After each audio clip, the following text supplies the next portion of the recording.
Hi, I'm Sherry Pittman, and I'd like to welcome you to another segment of Survive and Thrive in Marriage. Today, we have with us a gentleman, Mr. Dean Williams. Dean, thank you very much for joining us. Appreciate it. Thank you for having me. You're so welcome. Dean Williams is actually, he's the founder, one of the founders, correct me, of the Central Illinois Film Commission. And he's going to tell us a little bit about himself. So, Dean, tell us a little bit about yourself. Well, first off, I always want to be a photographer. And in school at Lanford High School, I was a freshman, and the seniors graduate, and they're in the assembly. So we need to have a photographer to replace our. Is there anybody out here that's a photographer? And of course, me being kind of smart, I said, well, what does he do? And they said, well, he covers all the sports activities, the dramas, and the classes, and the Cubs, and he has to get out of class early at lunch to be the first one in line so he could cover the activities during the school lunch hour. And of course, me loving food and continuing loving food, I'm the photographer. So Dave Beatty was our student advisor. He came out and he says, kid, look to this camera, make it clear, put it 125th at f/16, goodbye. And that was my formal training. It was like 31 seconds. So for the next 4 years, everything I shot was at 125 f/16. Half of it was fantastic, and the other half was, well, it was okay. So when I graduated from Lanford High School, then I joined the Navy, and they said, do you want OJT, or do you want to go to the Naval Schools of Photography? OJT? On-the-job training. Okay. I didn't know what that meant. Right. I didn't, like you asked, what is OJT? Yeah, I've heard it before, but it's been a minute. So I said, no, I don't want to go to school again. I love OJT. So they sent me to the Naval Schools of Photography. And OJT meant on-the-job training, which means you clean the lavatories, the urinals, clean the blackboard, swab the floor. Everything no one else wants to do, huh? You better believe it. And so I'm going, oh. But after a year of doing that in the classroom, I actually memorized all the lesson studies.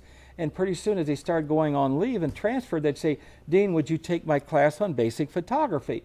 And I said, sure. I'm the one that set out the lesson plan, put the stuff on the blackboard anyway.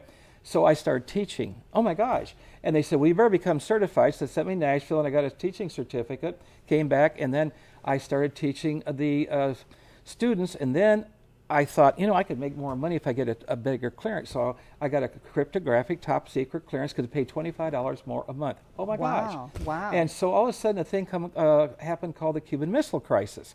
So they asked all of the people involved that has a cryptographic top secret clearance, and I was teaching diplomats that time how to spy, you know, or to take pictures of a little camera, you know, between your fingers or in a cigarette pack. Now, how long ago was this? This is 1962. 62. 1962, long before you were born.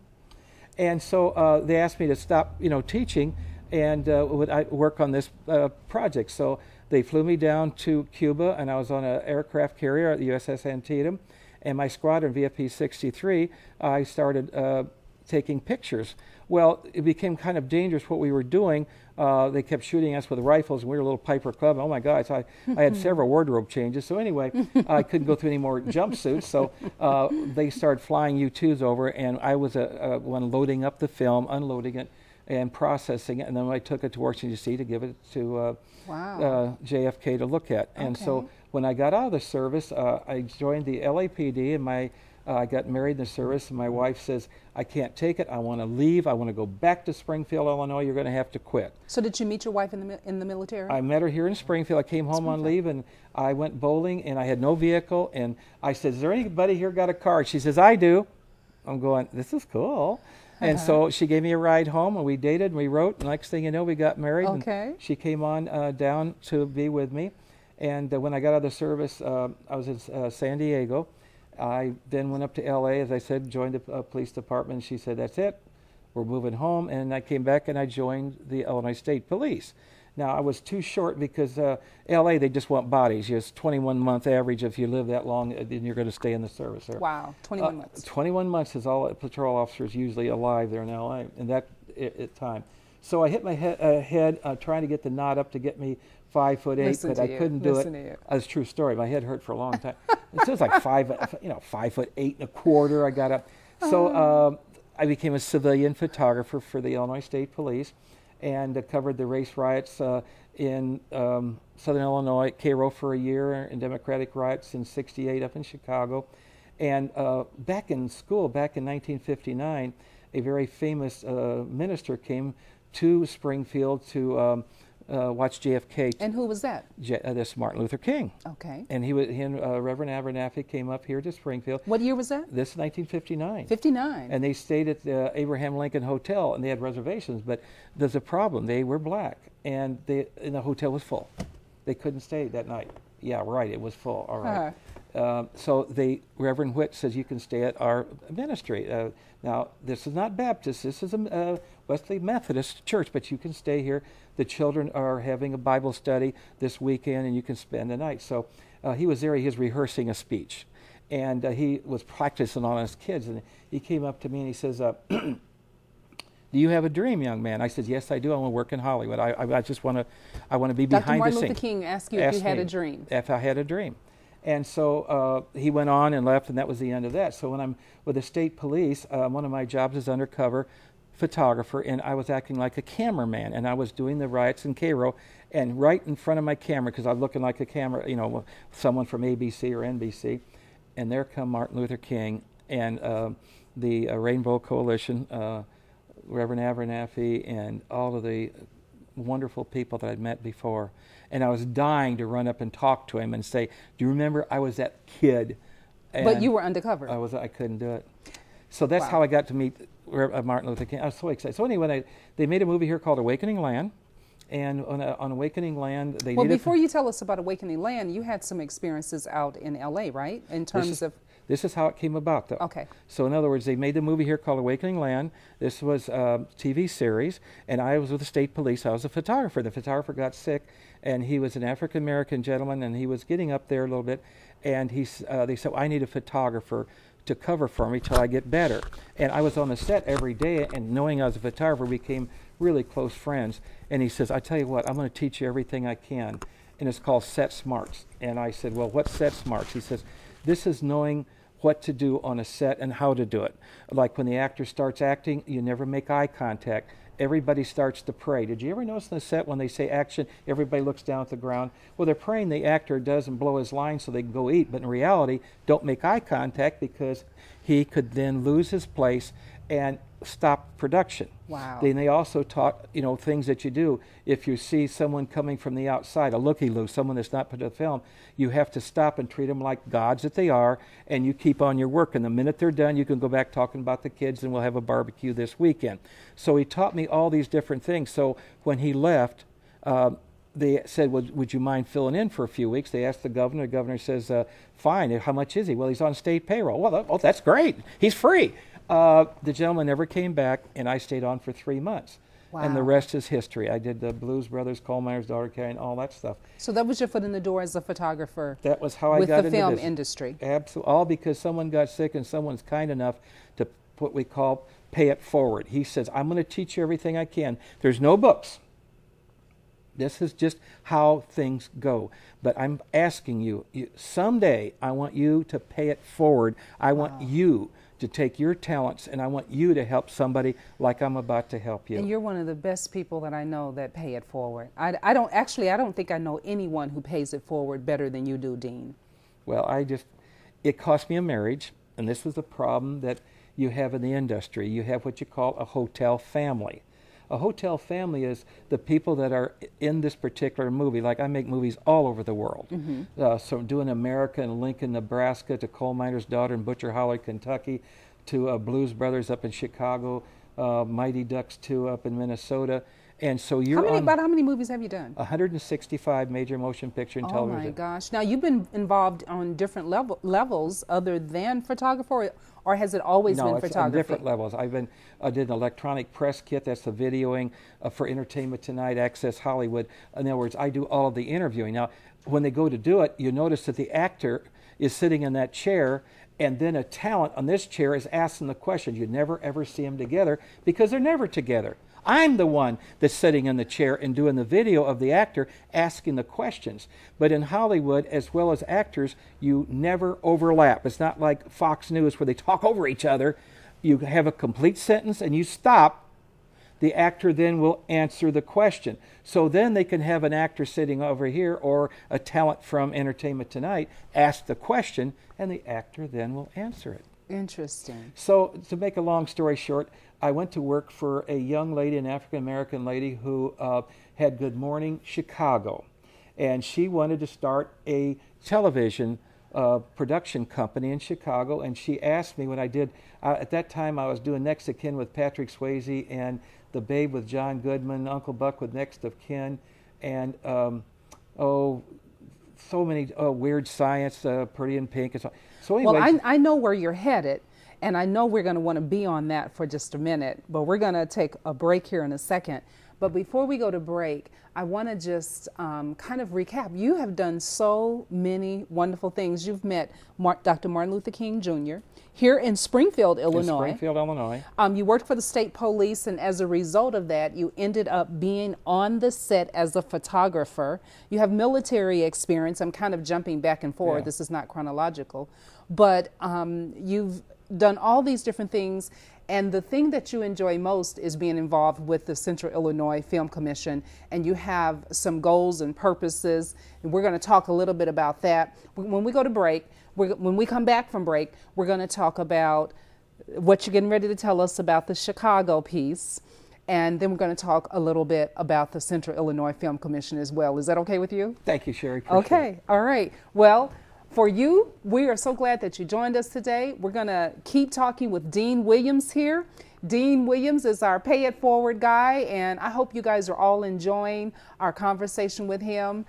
He's going to share us, I think, a little bit more about his marriage. He kind of touched on that a little bit, how Hollywood affects all of that and can put a damper on things. So he had to make some adjustments, and being in Central Illinois and starting up that film commission is one of the ways that he has done that. So we're glad that you're with us, and we will be back in just a little bit. Hi, my name is Sherry Pittman, and I want to invite you to join us in watching Survive and Thrive in Marriage. It's a show where we have guests come in, talk about the things that help us strengthen our marriages so that we can have stronger and healthier families and consequently communities even. You can also reach us on Facebook in addition to seeing us on this station.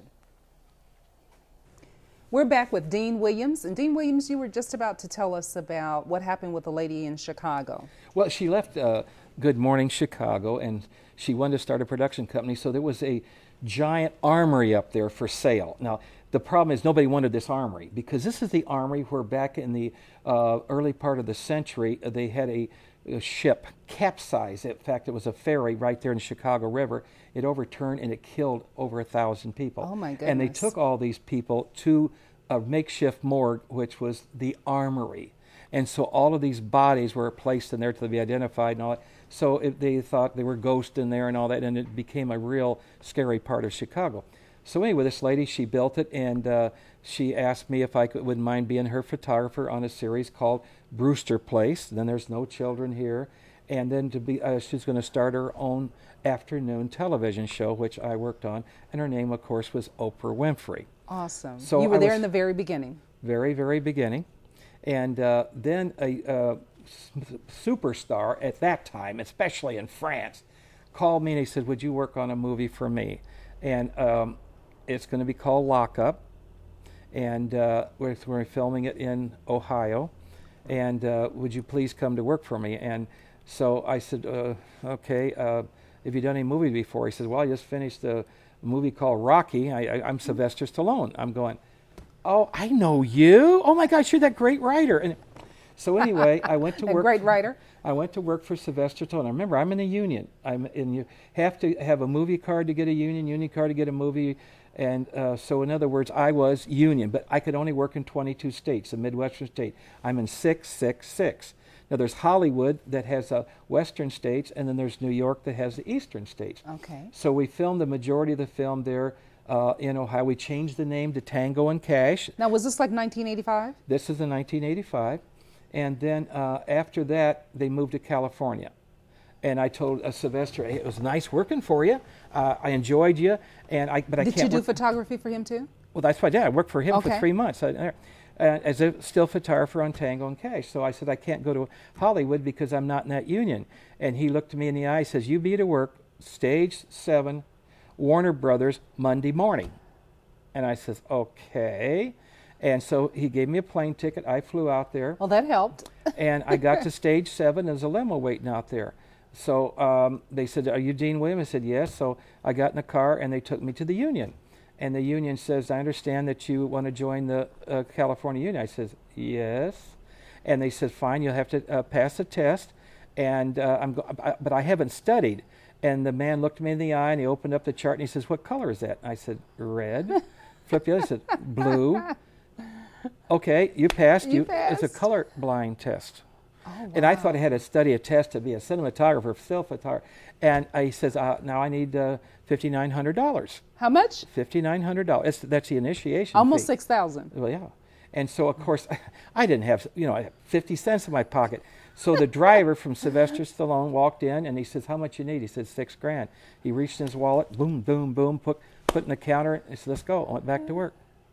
Awesome. And, awesome. Of course, after that, I did set up Rocky V for him, and the rest was history. And where's home for you, by the way? Where are you born? I was born in Toledo, Ohio. Okay. Then I moved here as a child. My dad worked at Alice Chalmers. So Springfield was your home? Always my home. I went to East Pleasant Hill Grade School, Lanphier High School, Okay. Lincoln Land, Sangamon State. All Springfield's that, always been my home. So now we're in L.A. with Sylvester Stallone. Right.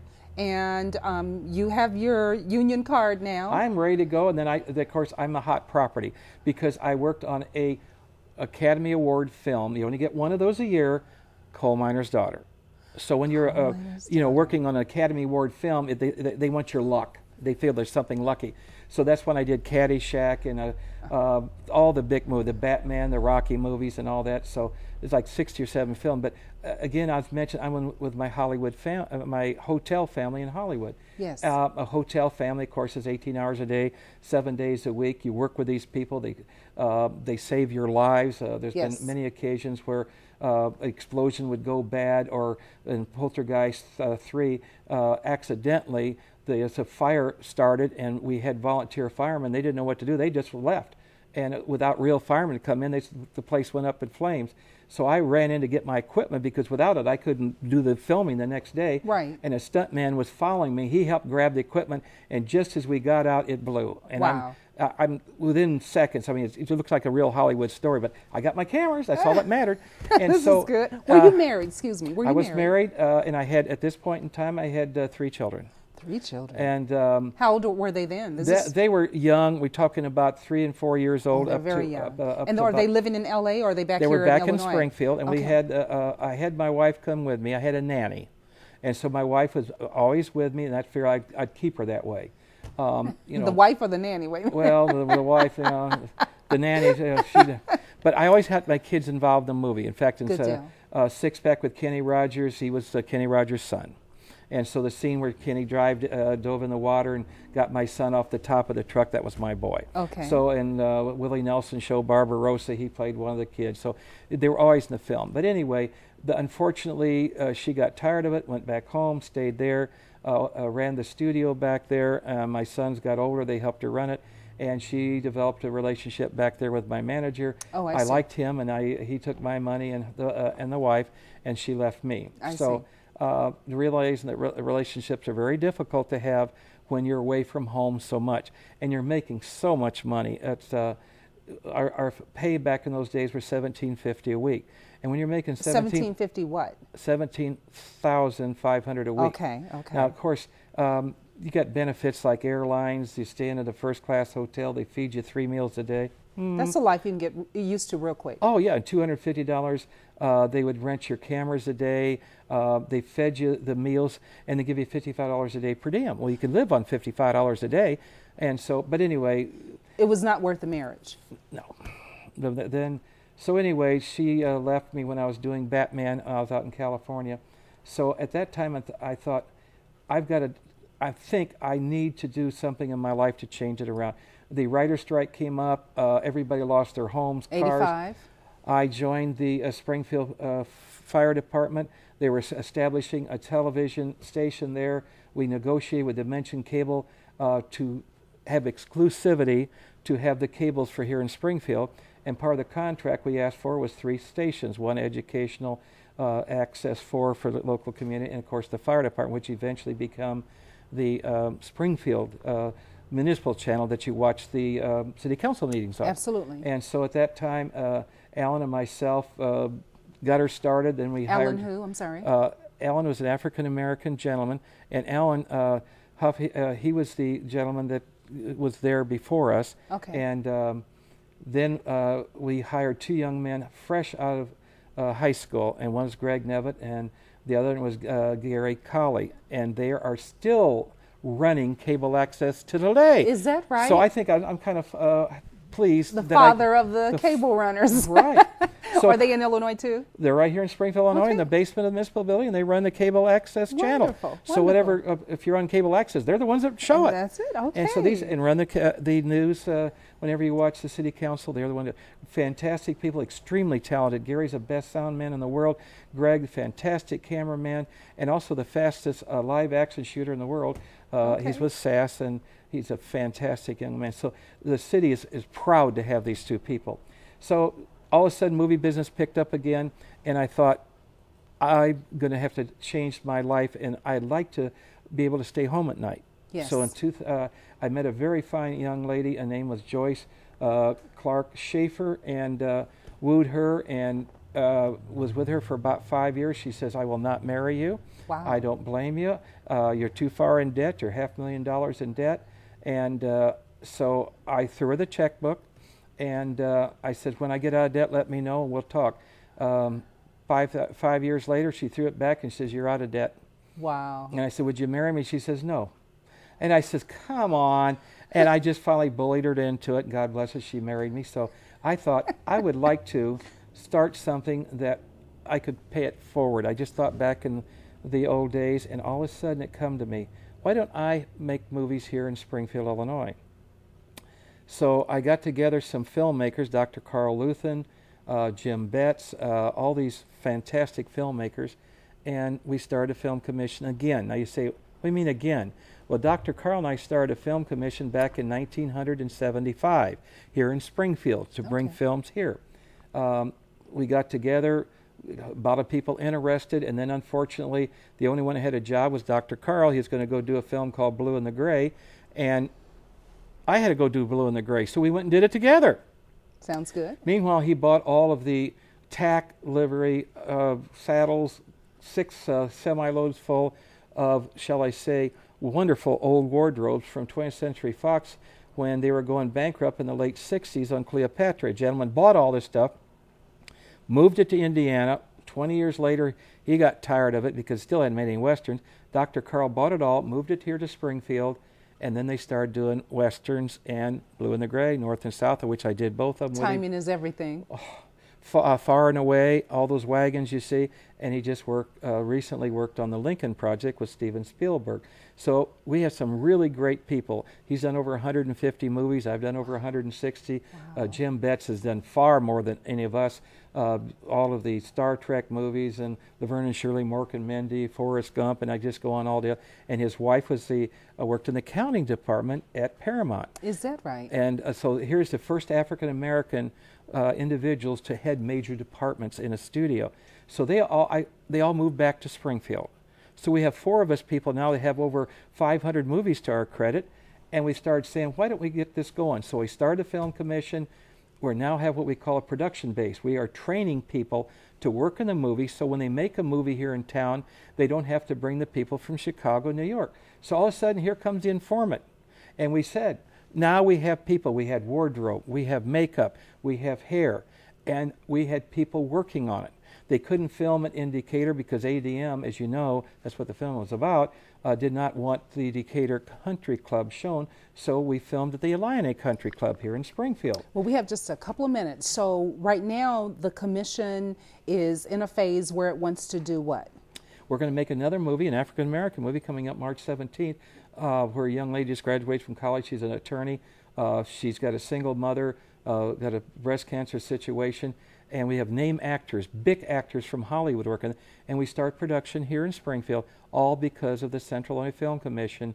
We can do it.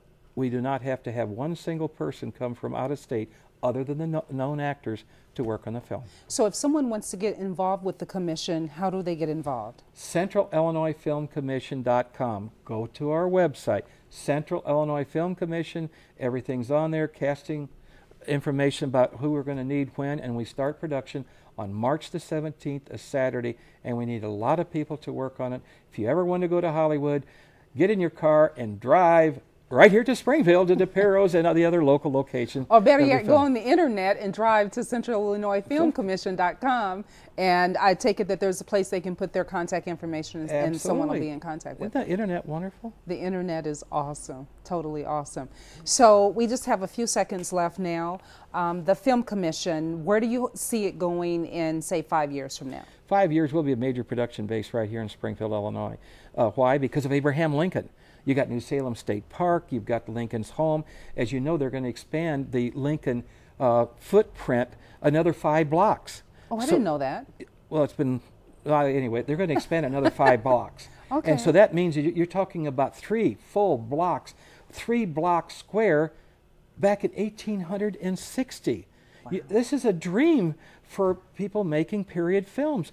For as far as the eye can see, you're in 1860. So you see the Film Commission growing in leaps and bounds. I tell you what, the Central Illinois Film Commission, .com is where you want to go to find out more about how to be involved in film, if you're interested in that at all.